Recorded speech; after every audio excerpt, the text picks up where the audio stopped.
Balita mula sa lungsod ng Pasig. Isang nagmomotorsiklo at isang driver ng taxi ang nagkainitan ng ulo. Ang mainit na enkwentro hindi nakalampas sa huli ka.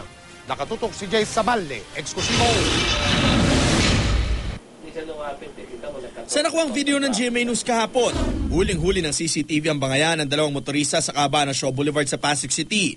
Makikita ang tila pinatitigil ng rider ang taxi na kasabay nitong tumatak sa naturang kalsada. Tumigil naman ang taxi pero dinuduro-duro ng rider ang driver nito.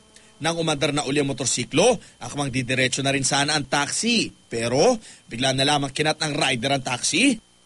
Dito na bumaba ng motorsiklo ang rider sabay tanggal ng suot ng helmet na walang habas na hinampas niya sa di naman lumalaban na taxi driver.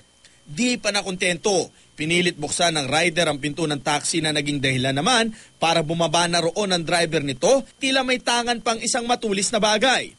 Atras agad si rider patungong sidewalk, pero tuloy ang paghahamon nito ng suntukan. Ang taxi driver, kalmado pa rin. Sumakay na lamang ito uli sa kanyang taxi at inatras ito at iniwan ang mainit na rider sa daan. Kailangan mayroon pa rin temperance para hindi magkakaroon ng malaking problema. Kasi kung idaan sa init ng ulo, ang mangyayari, imbis na yung problema mababang kaso lang, mangyayari lalong lalaki. Jay Sabale, Naka-alerto, 24.